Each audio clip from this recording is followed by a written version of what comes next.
Tant ou déjà vu nous la polémique, peut-être à tout une question simple. Tangelangai, ba musicien Oyo, bazo sala fierté à musique congolaise libanda. Na longol nan kofit. Pour qu'on fasse un drapeau à musique congolaise. Na longol que la bi à part nan kofi pour y a sa drapeau.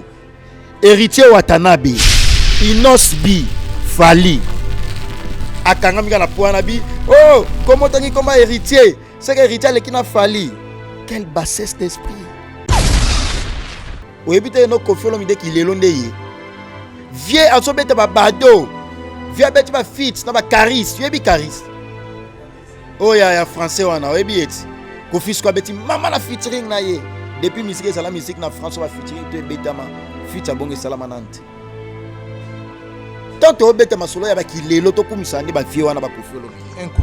Malembe s'il te plaît. Fali, ngana ebi Kofi plus que Fali.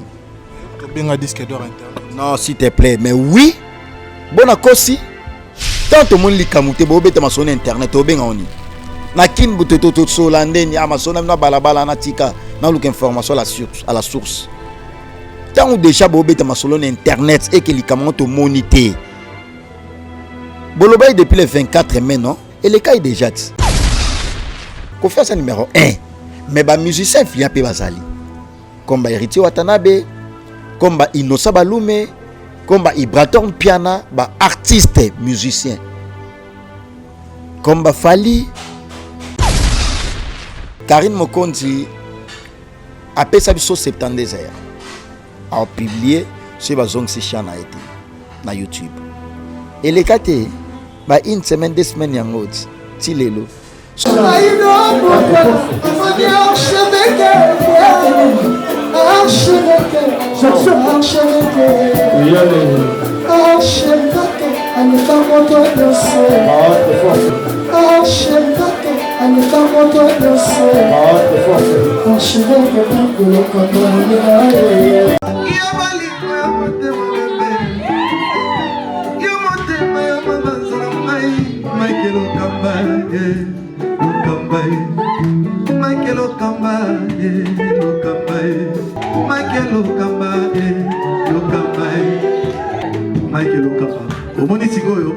L'artiste, c'est l'improvisation.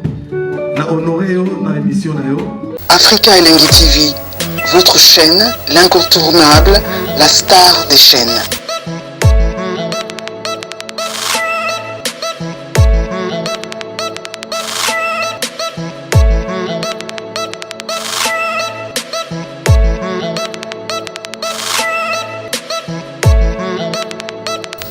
Africa Elengi TV, la magie de l'info.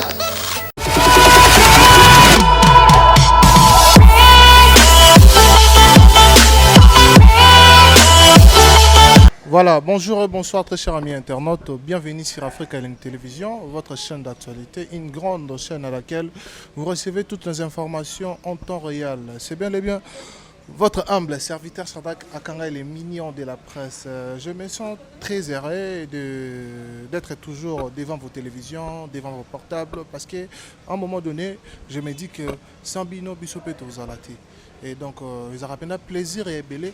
Il y a vraiment un bino bosé, mais qui a plus de 65 000 abonnés sur Africa Elengi Télévision. Pour la Rolanda, actualité, toute information, tout ça on a à disposition. Un grand merci à toutes ces personnes qui sont branchées, connectées, scotchées en ce moment. Merci à toi, Richard Tessa, héros dans l'ombre. Merci à toi, Dani Chandou, le chinois congolais, très puissant, toujours présent, toujours dans l'action. Un grand merci aussi à Norphelina NN World Style, na Katia Chine, balobi chinois congolais. Norphelina en a sur Motebele, la rose verte depuis les États-Unis. Julien Gauthier, arabe noir, balobi Mariam Louvambo, grande sœur Yamoto. Salutations à toi. Charité Zamba, Zamba Ba Charité, Sista. Massananga, on a sur Motebele. Je suis avec Prince Bakali. C'est avec lui que nous allons entretenir cette très très belle tranche d'animation. Tout me grimper complètement solo concernant l'actualité musicale. Nous le savons tous que Azamuto pe bolingaka, tout me grimper ko ça moi analyse les lonae et par demande il y a tout bazaki belé pour Lukakoye ba moi ba point de vue. Il y a Prince Bakali contrairement il y a ba point de vue à Batumsusu et je pense que ça sera un grand plaisir pour moi de vous présenter mon invité d'aujourd'hui. Comme je vous ai dit, il s'agit donc de Prince Bakali. Rapidement, je dirais bonjour et bonsoir, Prince Bakali. Ouais, bonjour Shadrach et bonjour nos fidèles internautes au Botalaviso partout dans le monde. Et bonjour particulièrement à Kodambo, Kaya Willy Moucheni et puis à Gauthier Mascotte, l'homme des grands événements. Nixon Boutique, la bière de luxe, la grande moisson, Foulé Luki Chinon Noir, président. Et puis Chims Kabengele, l'homme des immeubles, l'avenir des immeubles, Junior Yomo et Gisèle Zinda, la grande dame Gisèle Yomo et Gisèle Zinda. Et puis Dédé Lucas Cashmani, couple impeccable à Paris. Cashmani, Dédé Lucas et Madame Mami, sa femme d'affaires. Merci également à Dani Chanou, chinois congolais. Merci. Voilà. Prince Bakali, s'il faut d'abord entamer avec les questions, quelles sont les nouvelles aujourd'hui, parce que tout le monde a Petro Kofi Olomide, il séjourne à Paris. Bazole la Lebu Kabuya, Ouatika Ebiso, Utamiko Mileki. Quelles sont les nouvelles exactes par rapport à séjour à Kofi Olomide dans Paris? Merci beaucoup, mais au moins, avant de répondre à la question, je vais expliciter partout dans le monde. Au comment on a beaucoup plus dans Kofi Olomide. Là, tu fais allusion sur quel point? Parce que comme on a Kofi, apparemment, aux autres allusion on a attaché des presses ou aux autres dans la catégorie nini ya Osalana Kofi Olomide. Catégorie ya Osalande, Bozalana et Bosolarana et tu aurais pas boire Kyo et tout. Certainement, tu peux avoir ces informations. D'accord. Comme tout autre journaliste, comme yo aussi, aux journalistes, comme moi aussi également. Donc, bref, Bisso, tout ça, juste défenseur, il y a ma bonne valeur, c'est-à-dire Kofi Olomide, héritier Watanabe, Inosbi, Ibraton Piana et tant d'autres pour citer que c'est là. Bisso, tu défends Bango par rapport à Moussala, Bango, Basala, savoir-faire, Bango, parce que ça a potentialité incroyable. Et on a Bisso de défendre Bango, Bisso défendre tout pour la bizarre et drôle. Bisso, tout ça pour la bonne voie. Alors, Kofi Olomide, par rapport à une information qui est à notre possession, à Paris, pour la séance toujours, il y a studio, il y a album na légende, et puis à la grande production, Obiso Tout Ebi Arena, où ils ont même une forte délégation à journalistes, pourquoi pas. Et puis à Paris en Ossou, la production, il y a ma casse Ali, où ils ont une surprise, pas si très longtemps.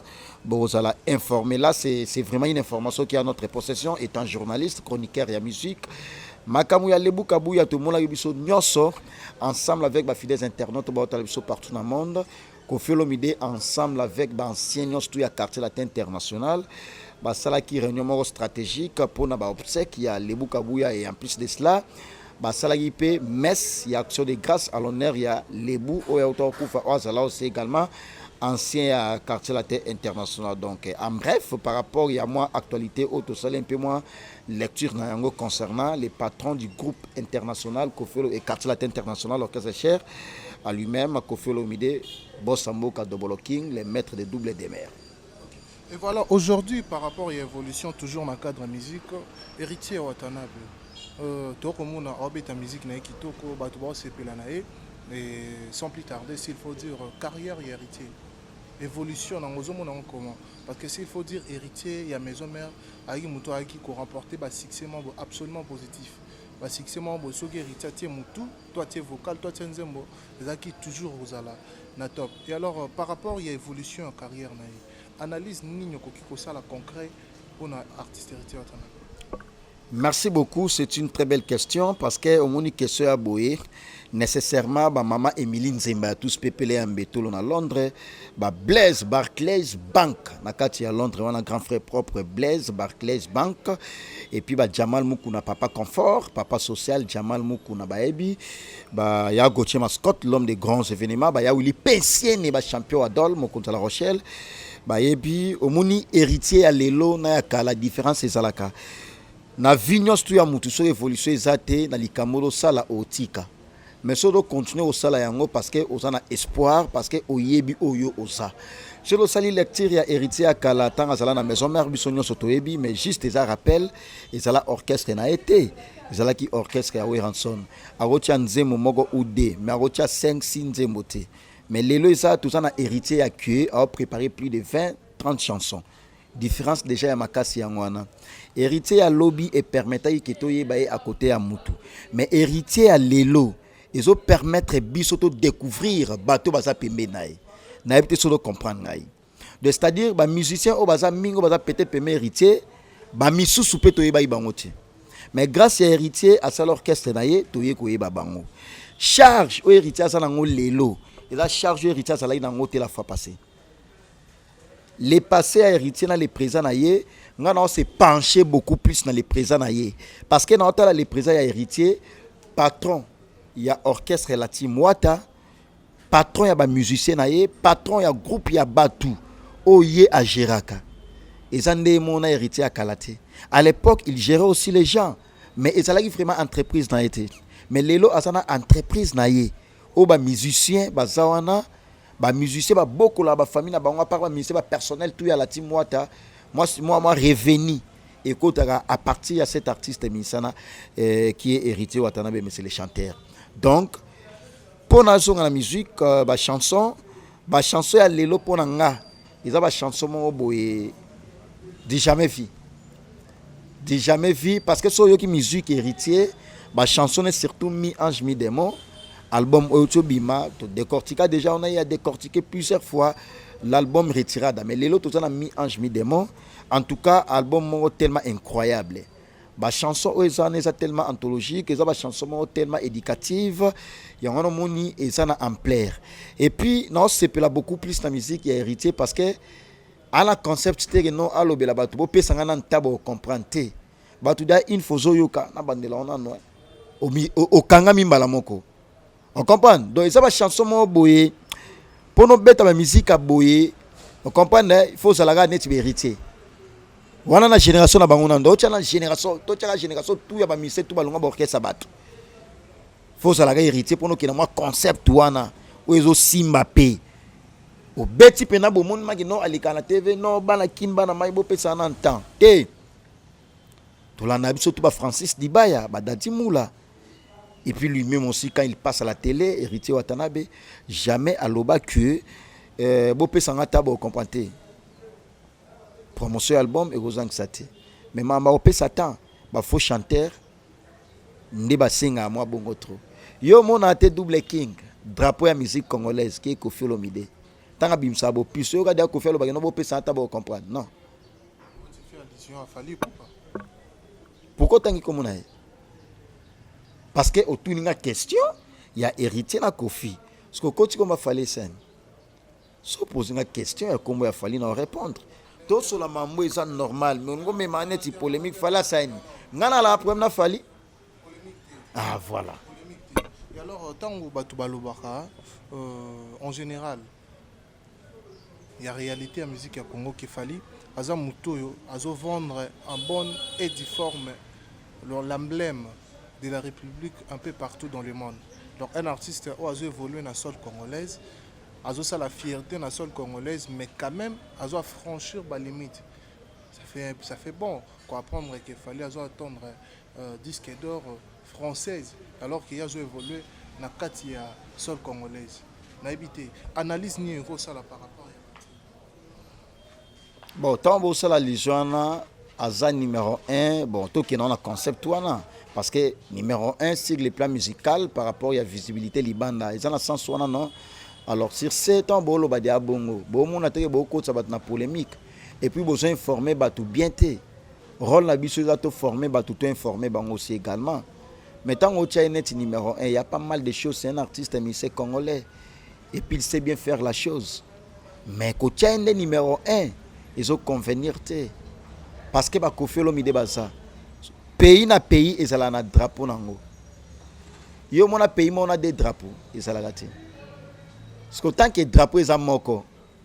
Yo zo ngo chaner drapeau. Est-ce que ça sous l'impulsion ya chef de l'état?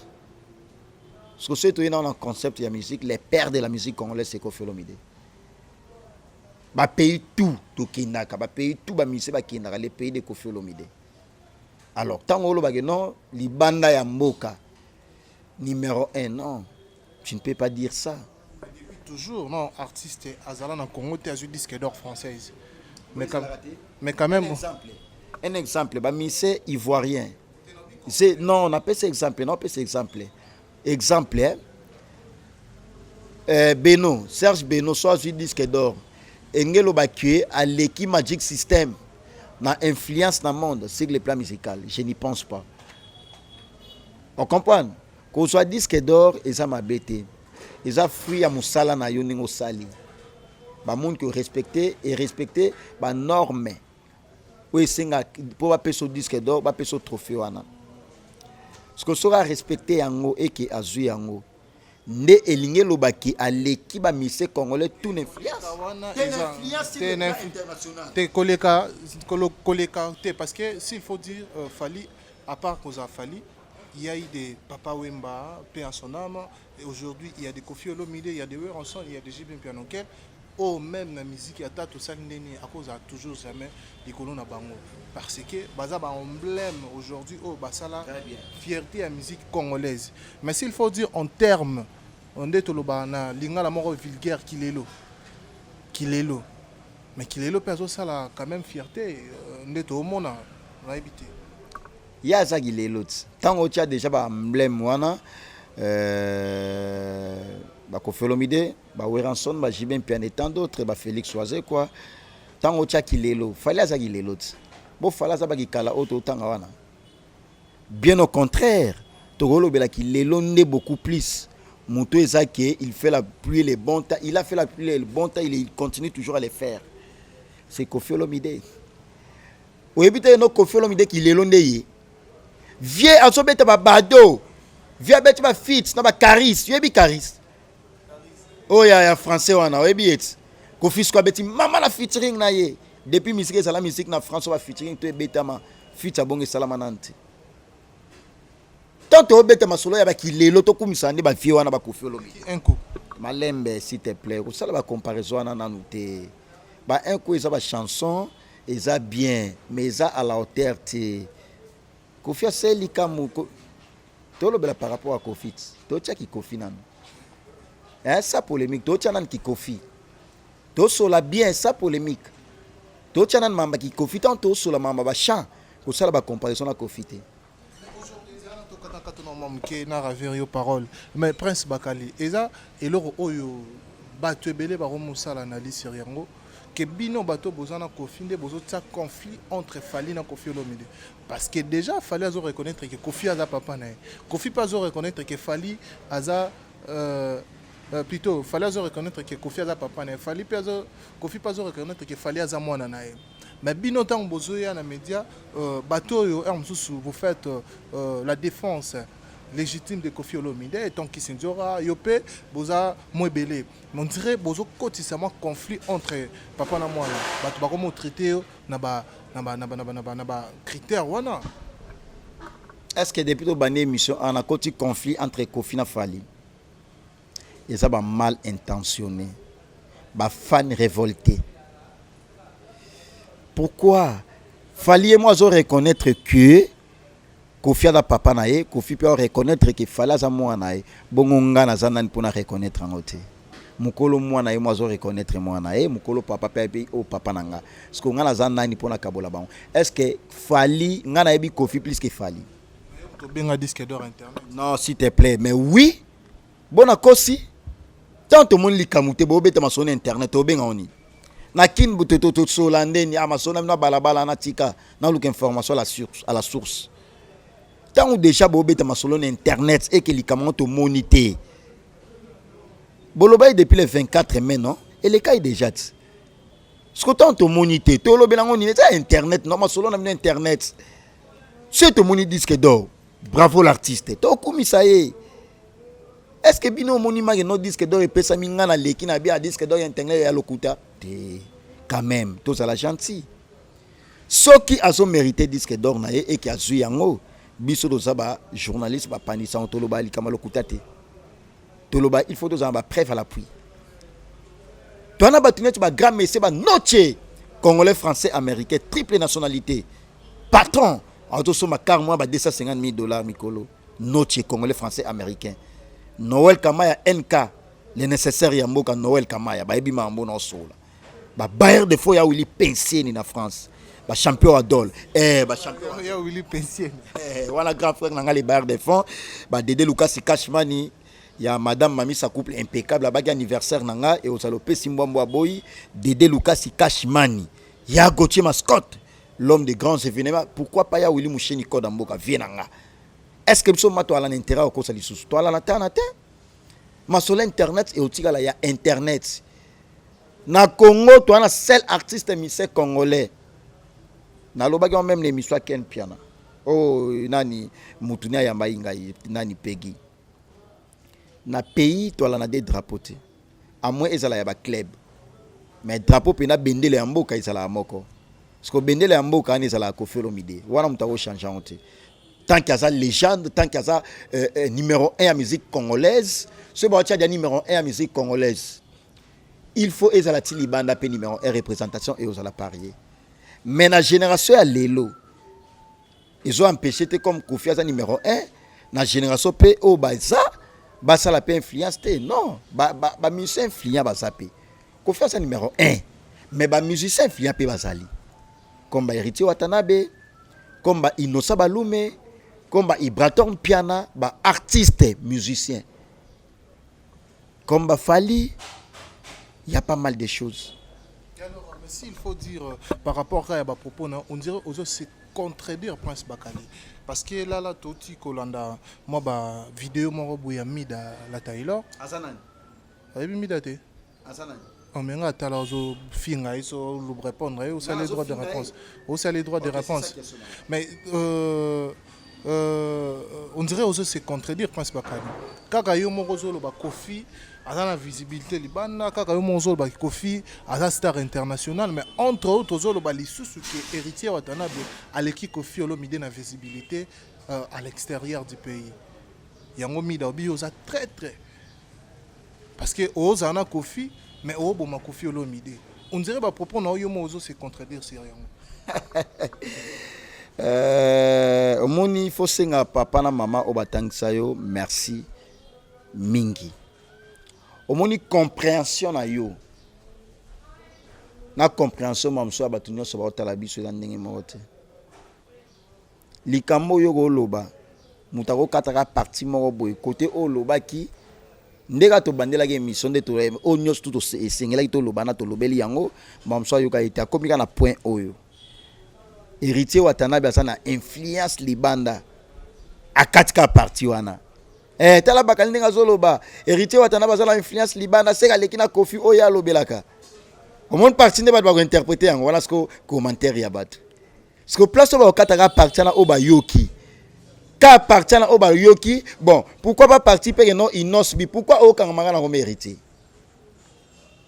ngape na loba ke non innocent ça na sigle plat visibilité influence azala ngo libanda ya mboka bon pourquoi pas tirer comme Innocent ou tirer Héritier c'est aux premier héritier est-ce que comme otanyana ngama est-ce que ngana mtama finga ngana zongsa batu na boye ogole ko finga 1000 fois ate lobige na finga go sute bonga na bangila ko finga mutu nyoso mokila finga maga ba Koffi Olomide go ba grand prêtre ba finga maga bongonga so finga yo kanche sala pe anini na finanga depuis na banda boulot oti lelo na finga mate parce que yebsa nini changea nini pene changea yango nde empêcher nga na beta ba puma na nga ba la coste na ngai ba basket na nga ba puma ba chaussette ba polo na ngai ba Philippe Play yango nde empêcher ngai je n'y pense pas non et ça ne fait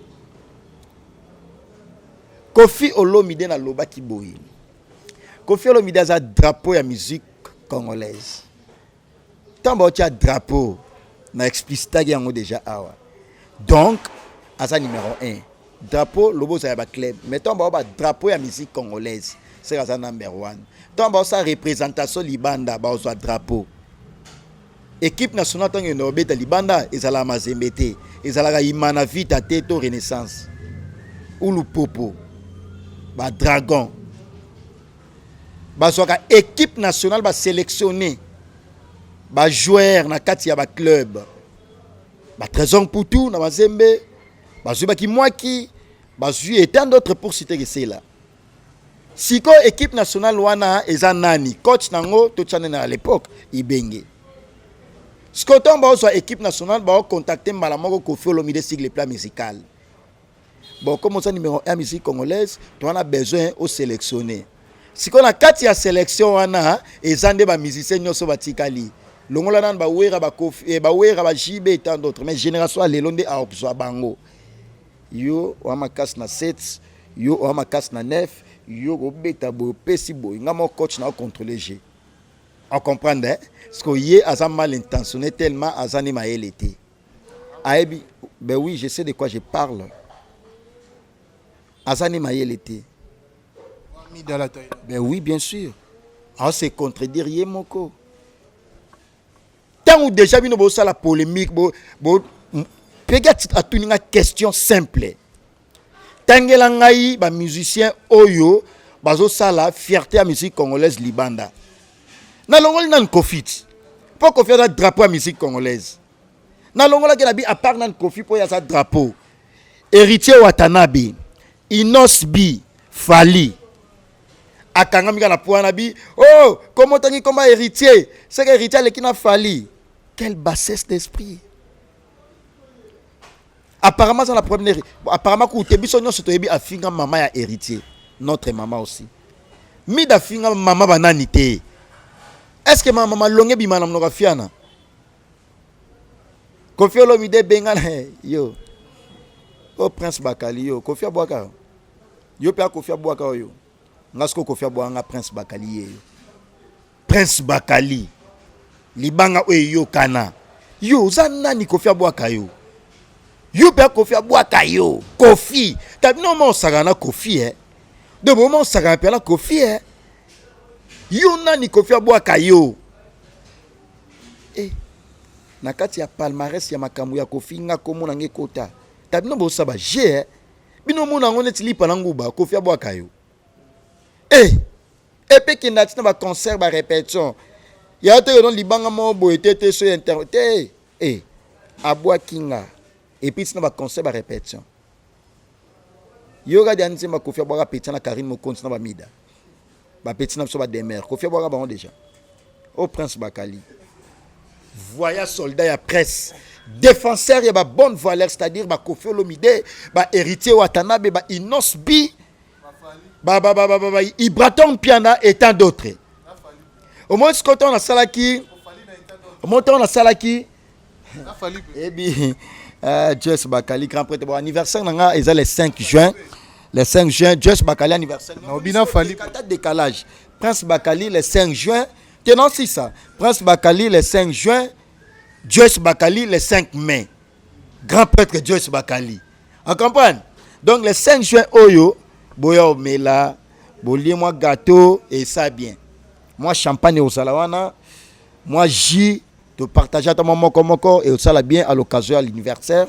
Il y a Prince Bakali et puis en pensant autrement parce que biso to apé na moi muké o izage non volonté o nzama lingato za lango pona ko sala acte moi générosité na bateau baza na bozupe na moi troté nga en tout cas wane za la passion na ngai et beaucoup plus na remercier bateau nyos tout baza ensemble depuis des cœurs na ngai bola na ba mal intentionné voilà ba bozala mal intentionné par rapport à ma propos na ngai au monitant aux ala kati ya ba bonne voix bitumbe aux ala bituma naske aux ala bateau baza banti valeur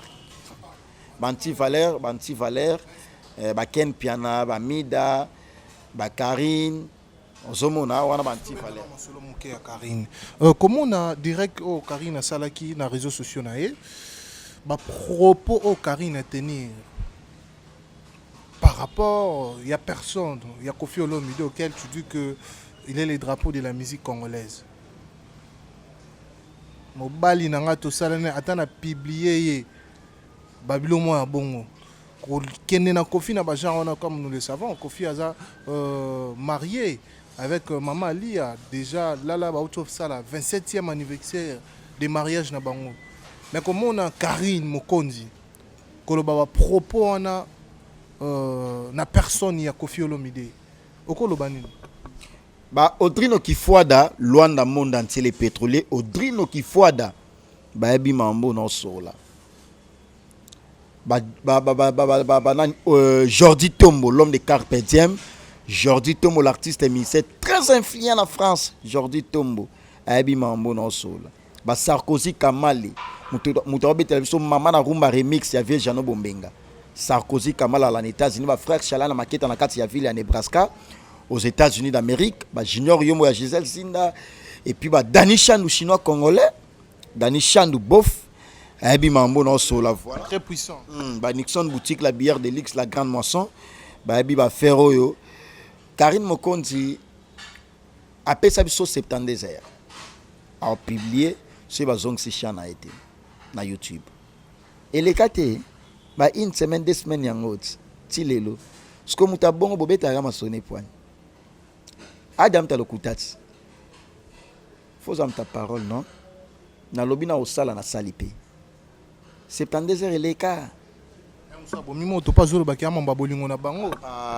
Tango alobaki déjà a publié qui que a osala likamwana et salamité. Motongo oboma par rapport à nini. Mama bolingo na bango popesa Kofi pe respect.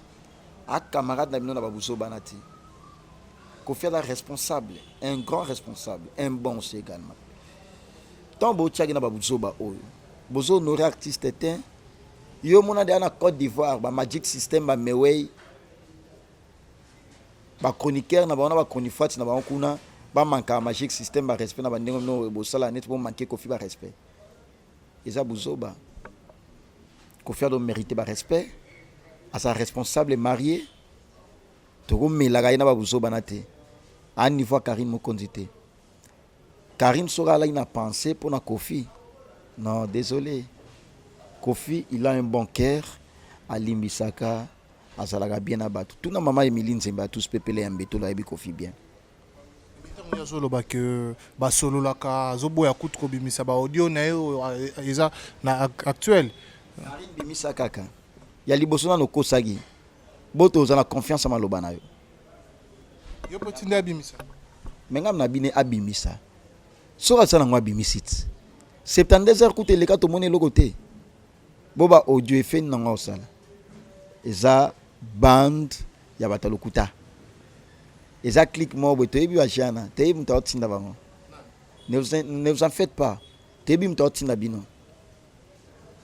Bino nyoso ba mida, bino nyoso ba bo. Tasko ngasko na omona make mutango penchant na yego soka bato ma finga. Aroza bato ba raisonnable internet ba bino. Olobi pe boye muta sentir bagage.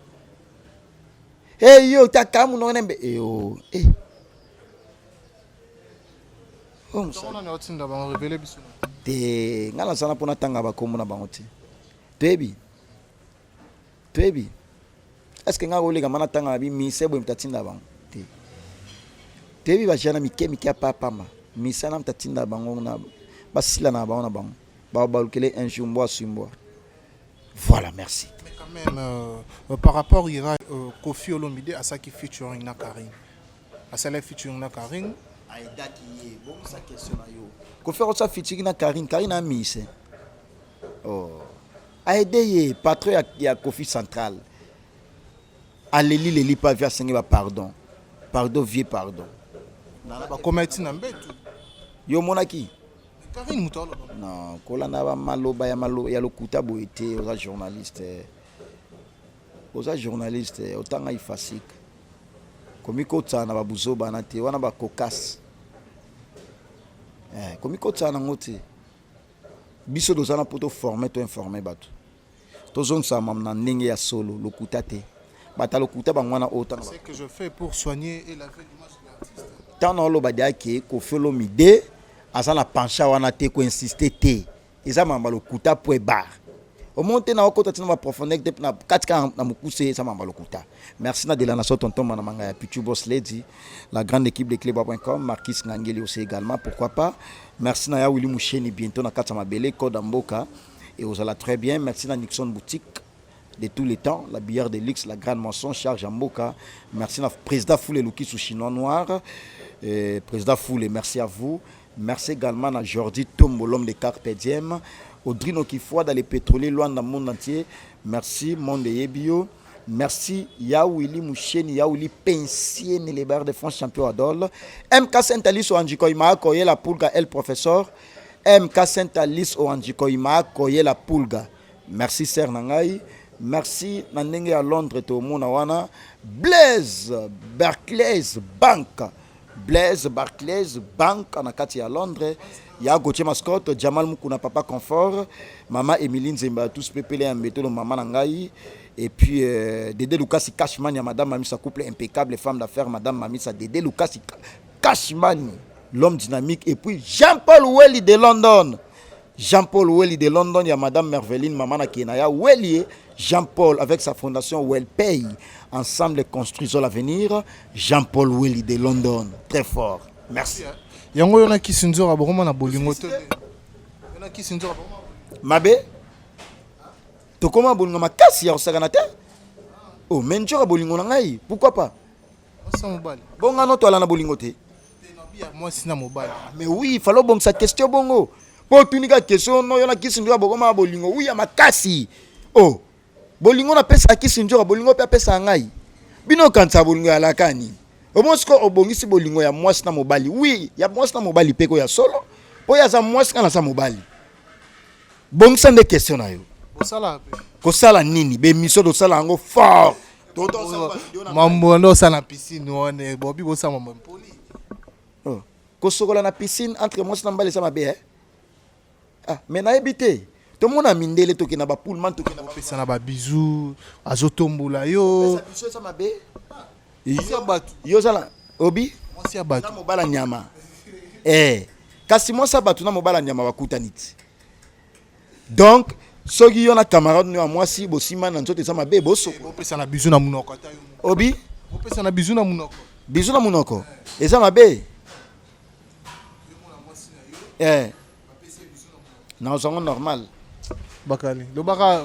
Lobaka mambosala. Ba danseuse o nyoso babina wana ba la mibali na bango peti. Omona yo yamba obo ya yami na banzota kanga zo binela. Mobala na sala so wate fwani. Njora vie na ngai ngana peti na e to ba master na lingage fort. Mutafulanga. Muta revesa pe ala kisi njora blague ya part ça ba jeter. Et déranger te tapesa mo makambu ye wana blague te. Na yaki na mo makambu nanga. Ya la ina makambu ya ebele déjà azala dia kisi njora. Paf, 10 muke 85. Ngana ika na 15%, ya chinga 85%. Kisinjora, c'est une personne avec un grand cœur, c'est vraiment une personne où tant aux alanaï, azarama ba positivité na mo ya bien. C'est vraiment une personne soit fongolé le mutema, aussi makamune pelelo a fongolé ba bakali. Salutations à toi, viens de là où tu es. Bon début à mois de juin, Prince Bakali. Nous sommes arrivés vraiment à la fin de notre tranche d'animation. On a évité que les gens retiennent quoi par rapport à passage nayo na Africa Elengi Télévision. Merci à la grande équipe ya Africa Elengi Télévision parce que awande traitement information et salamaka awande ba bizarrerie drôle et zalagate c'est une chaîne que moi personnellement na lingango et puis natala ngo pe parmi ba chaîne natalaka et pourquoi pas na yo Shadrach tu fais du bon boulot mais il faut ce que respecter ba ene na yo par rapport à la profession. Voilà, Bakali Oyo, avec toute impartialité, plus de 9 ans à Internet, c'est pas une mince affaire. Biso Dosana pour que ça toujours du bon boulot. Tu vas retenir que Malobo Nyon son lobby, c'est au lobby la mama musique congolaise, tout le monde a Kofolomide, so longa na Kofolomide, tout le monde a ba vie ba wera et tout. So longa na Kofolomide, oye na ba hérité Watanabe, muto ça la fierté musique na biso. Au monde ba innocent ba lumi azo sala fierté musique na biso au monde Ibrator piana azo sala fierté musique na biso pour citer que c'est là. Retenez bien, Prince Bakali va fêter son anniversaire ce 5 juin 2021. Donc en tout cas vidéo message moko ya soutien ya souhait et ça a un plaisir. En tout cas merci na bato nyonso batala biso partout dans le monde à travers le micro ya Shadrach na Africa Elengi. Merci à toi. Merci beaucoup. Nous sommes arrivés pratiquement à la fin de notre tranche d'animation. C'était un réel plaisir pour moi. d'être encore une fois de plus devant vos postes téléviseurs, devant vos smartphones, un peu partout où vous nous suivez, vos laptops. Merci à Richard Tessa qui était derrière la caméra. C'est grâce à lui que vous avez aperçu, n'est-ce pas, ces belles images. Merci à toi parce que vous aurez toujours en présent Richard Tessa, héros de l'ombre. Un grand merci à Dani Chandou, le Chinois congolais. Merci à toi parce que aux Osala Makambo toujours ne sengela Guinée que boutique tout est grâce. Ba rivage à sikeye ba obaza na posa ya kozwa babilo wa bien kolata ya kilelo bo kene na boutique tout est grâce na 479 et pas Dani Chandou bo kozwa penza babilo wa qualité. Merci aussi à Norpheline à NN World Style. Muto azo latisa ma musicien, muto azo pesa makambo par rapport à Biema. Norpheline à NN World Style. Merci à toi. Mariam Louvambo Grande Terre Yamoto, salutations à toi. Pesselanga Peba Fran Nabisombote. Merci aussi à La Rose Verte depuis les États-Unis, Julien Boutier Arabe Noir. Pourquoi pas aussi penser à toi, Shikina Pop Nakati à Belgique Wana. Nabi qui maramba bien zo bandara la mengité. Alain Chandou Nakati Alias, salutations à toi aussi. Un grand merci à toute l'équipe technique, en commençant par Richard Testa, celui qui était avec moi aujourd'hui. Berli Vangamete, la montage. Un grand merci aussi à Mike Lokamba Moussou qui est l'archevêque. Merci pour la confiance et puis fidélité toujours à la positive. Je suis à la fin. Quant à moi, je vous donne rendez-vous très prochainement et nous rabaissons les rideaux. Je vous dis bye bye.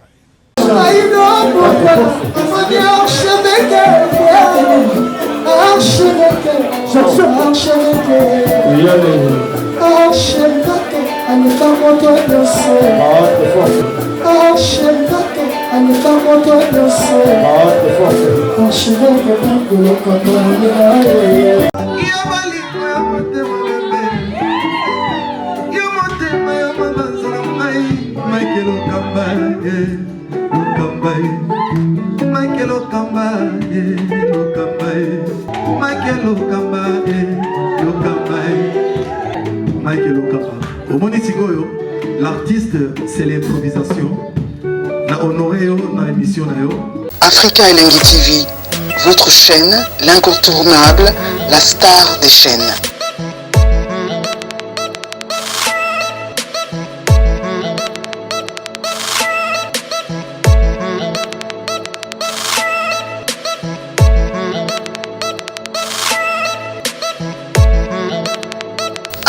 Africa Elengi TV, la magie de l'info.